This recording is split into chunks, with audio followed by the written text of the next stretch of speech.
Hey everybody, Bryce Koon here with Locked On Georgia Tech. We got a great show on tap for you today, but before we get started, I want to let you know that tonight is a very, very big night.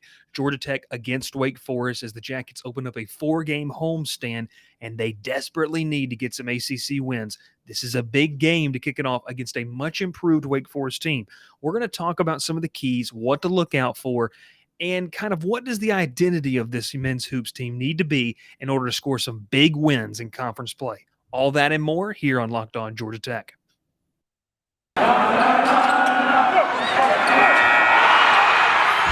Locked On Georgia Tech, your daily podcast on the Georgia Tech Yellow Jackets, part of the Locked On Podcast Network, your team every day.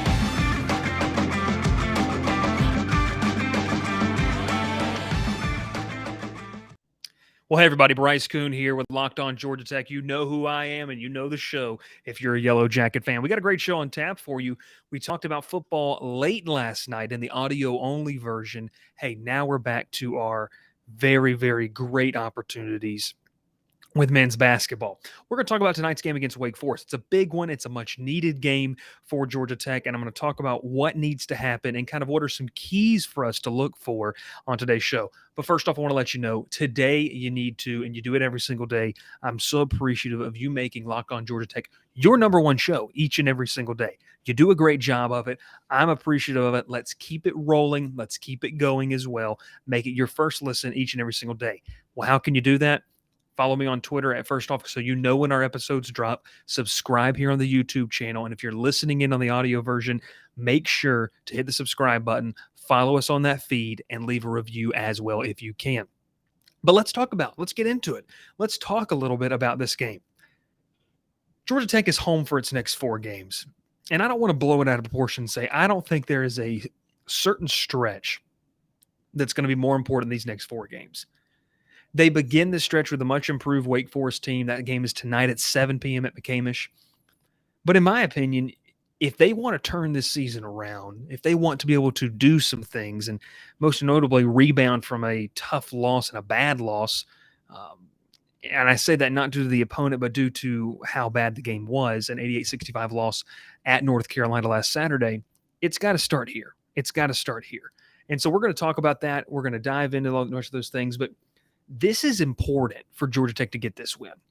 It's important for them to feel like that this team's going to have a fighting chance once the calendar turns to February. Because listen, there's kind of different seasons in college basketball. There's different modes that you go through. And Georgia Tech is in that season right now where they're still trying to find themselves. All hope is not lost. They sit 7-9, 1-5 in the conference. But looking at this schedule, and obviously we talked about the non-con schedule late in December and early January, parts of that. But you get Wake Forest, then you get kind of a remake tune-up game against Clayton State, Division II opponent on Sunday. You host Florida State and you host Miami. If you can find a way to go 3-1 in those games, I think that is very, very big for the future of what's going to happen down the road. They've got to go at least 3-1, in my opinion, to do that. Now, listen, there's a lot of storylines coming into this 4-game homestand. There's a lot of opportunities, I think, for Georgia Tech to find themselves continuously and see what they can do offensively. Can they find a rhythm? We're going to talk all about that. But this 4-game homestand is huge. Think about it. When you go back to last season, what Georgia Tech was able to do on the hoops, they got hot at the right time. And this right here is not necessarily getting hot at the right time because it's still early on. We still got about a month and a half left before kind of the ACC tournament and, continuing all of that. But in my opinion, they've got to get hot at some point. Why not do it at home in 4 games? One of those games, crazier things have happened in college basketball, but one of those things is almost a gimme game. You have Wake Forest, which would be a massive win on a much improved Wake Forest team that's coming into McCamish tonight. But in my opinion, I think Georgia Tech has to have the key to success has got to be winning these games to set the tone for the rest of the year. The win at Boston College was big. I felt like it was negated with kind of the performance against North Carolina. And listen, their bigs dominated. That was one of the big things coming in, no pun intended, that we knew was going to be an issue going into that game. That's not a surprise. So for Georgia Tech to be able to take the turn, to be able to do something different is going to be key. I also want to throw this nugget in here of this as well.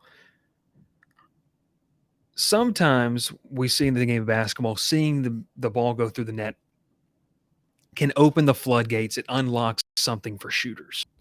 And I think for this team, seeing a win, or even at this point, 2 wins in a row, is going to help unlock something in this team.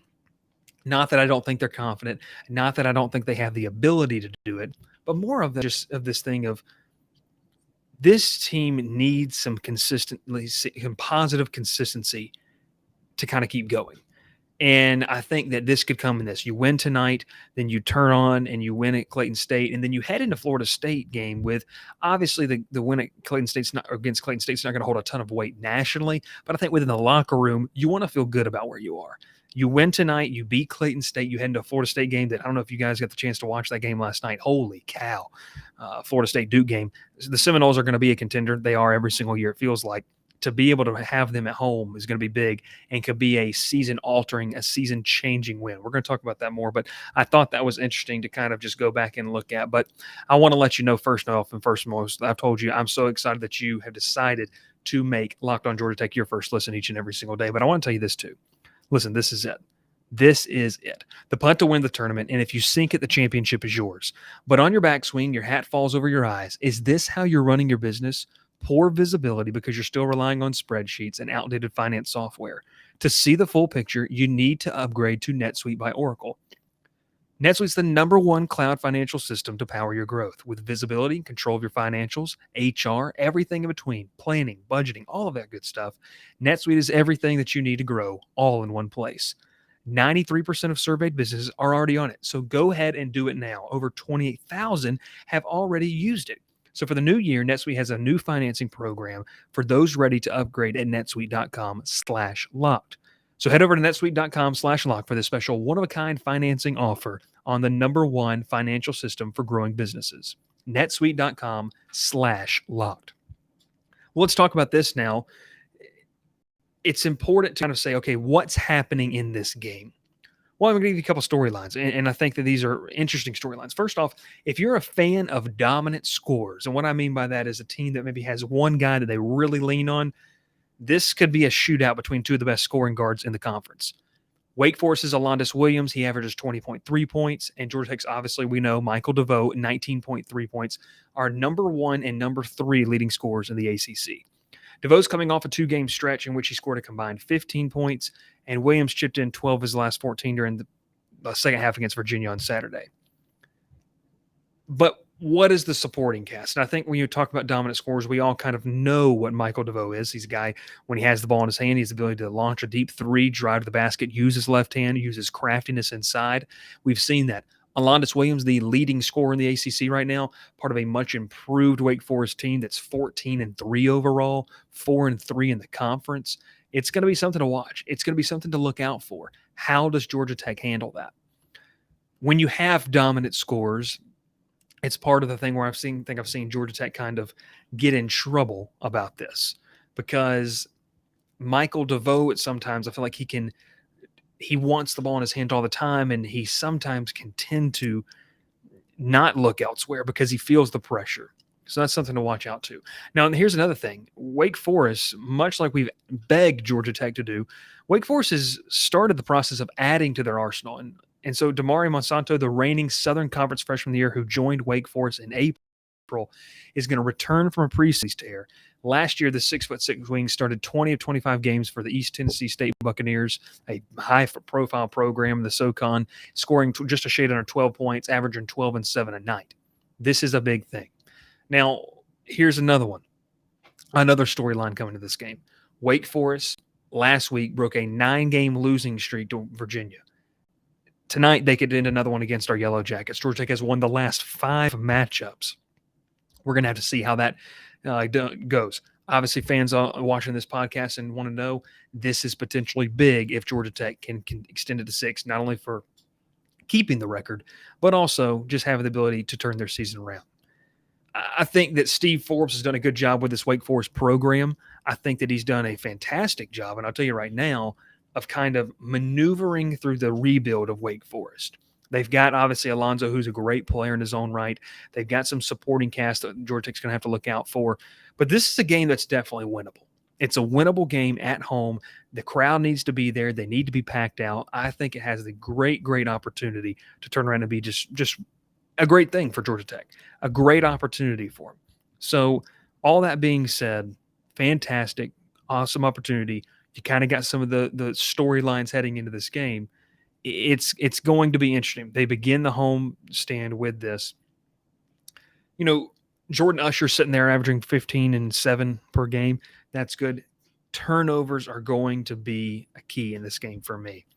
Wake Forest has won 3 of its last 4 games coming into this, including a 63-55 win against Virginia. We aforementioned the win over Virginia here earlier in the show. They've also defeated Florida State and Syracuse, and that was kind of sandwiched around a loss at Duke. So 2 of the 4 ACC wins for the Demon Deacons have come on the road, including that win against Virginia Tech. They've tied for 6th place in the ACC standings. Listen, this is a tough conference. You've got to show the ability to win. Is Wake Forest a talented team? Yes. Are they much improved? Of course they are. But what you've got to do is you've got to be able to kind of turn the dial on this and understand what you're rolling into with. Georgia Tech has got to win this game, in my opinion. This is not, I don't want to say a must win, but if you lose this one, you win at Clayton State, you lose Florida State, and you go 2-2, or maybe even 1-3 over the next 4 games at home. I don't want to say your season's shot, but that's going to be very tough to come back from, and it would require a miracle. If you want to be in a conversation for a spot of the dance, you've got to start playing like it right now, and there's no better time for Georgia Tech to do that. Now, listen, what do the Jackets have coming in? Obviously, we've talked about Michael DeVoe. He's the number 6 3-point shooter in the conference and the number 2 by percentage at a little over 40%. And we got Usher, we talked about, 15 and 7 per game. That's kind of what he's been doing. But this is something, kind of some storylines for Georgia Tech. I talked about Wake Forest's storylines. Georgia Tech's looking for its first conference win at home after an 0-3 start at McCamish. Jackets are only 5-5 overall this season. Wake Forest is 2-2 on the road. Now, here is a storyline that I think is going to be something that's interesting. Josh Pastner has started a lineup without a true 5 player. If you're new to the show and new to your Georgia Tech fandom and trying to figure out and jump on the Georgia Tech basketball bandwagon, that's kind of the center position. In the last 2 games against Boston College and North Carolina, the tallest starters on the floor were Khalid Moore and Jordan Usher, both who stand about 6'7". It's the 7th different lineup Georgia Tech's already produced this season, and it helped with that first ACC win against Boston College. And truly, in my opinion, the stats don't lie, the most efficient offensive performance in 11 games. So with all of this knowledge, with kind of, what it is, DeVoe struggled as of late. We talked about it, the 15 combined points in his last 2 games. That's going to have to be something that's got to be monitored if Georgia Tech wants to win this game. It'll be very interesting to kind of see what happens with that. I think Georgia Tech has the ability to go out and win this game. There's no doubt about it. How will they fare against some of the bigs? That's going to be a big question. But Georgia Tech has this small ball, and we saw it against Boston College. It can be efficient. You're going to give up some baskets inside.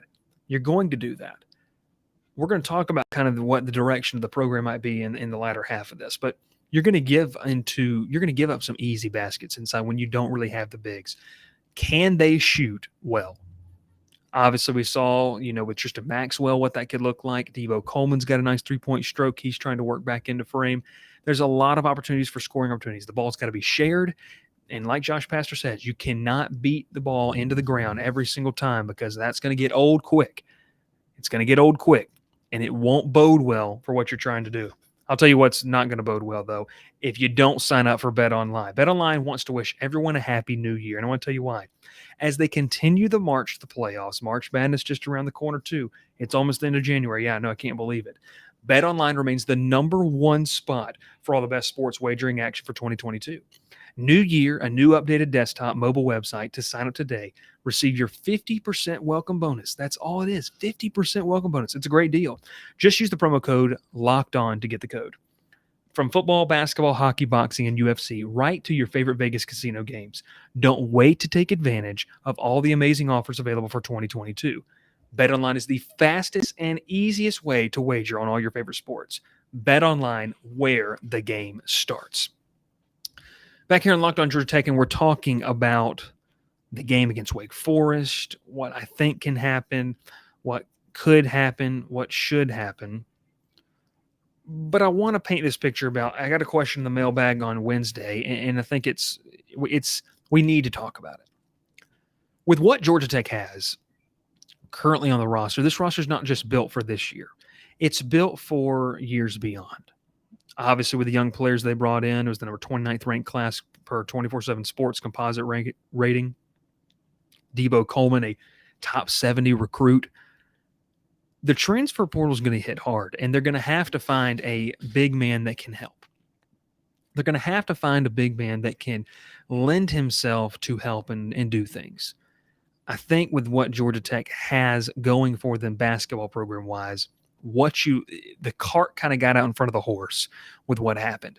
Obviously, went to the ACC tournament, but you lost two veteran players that were the heart and soul and the leaders of your team, not only just on the court, but in the locker room. That's gone, and they're struggling to identify that. Now, there's a lot of promising pieces, and I think that's the correlation that we have to take with the stance here is it's not a situation where you don't have the pieces that can fulfill that. That happens in other sports. It happens in other sports on campus. We've talked a lot about that with football. But this is a situation where, for Georgia Tech, the pieces have to rise to the occasion. The players have to rise to the occasion. Now, can they do that? Yeah, they can. How are they developed? They sure can. Will it happen? We don't know. But, got a question, should Josh Pastner be in the hot seat? And I don't even entertain that. It's, we answered the question last night on the mailbag Monday, and I don't believe so whatsoever. If Georgia Tech can go into next year with still, some of the young players are going to take a step up. They're going to obviously lose guys like Usher and DeVoe, but they bring in a big man that is not only just serviceable, but is a weapon, much like Moses Wright was. And he doesn't have to be Moses Wright. He doesn't have to be an ACC Player of the Year at college. They need somebody who can be consistently effective at the 5 position. If they can turn around and do that, this program's not going to lose a step. Yes, they won the ACC tournament last year, and they got a taste of March Madness. And like I said on last night's show and yesterday's show, to me, if you do that, if you had Moses Wright, you probably win that game against Loyola Chicago. Bygones be bygones. It's over. Can't do anything about it. But with this situation it's frustrating. But once again, bring it back down to reality where you are. You lost the ACC Defensive Player of the Year and the ACC Player of the Year. And I know it's a down year for the conference, but you lost two key pieces that were massive, massive performers and executors on your team. The young core is still there of what they want to do. We'll see if Bubba Parham decides to, come back as well, because technically he still could. But with what's happening, the 2022-2023 season, and obviously tonight's a big game, I'm personally not nervous, and I'm not scared about the future of Georgia Tech basketball under Josh Pastner. Yes, do they have some hiccups? Of course they do. Is it going to be the most elite team in college basketball? Probably not.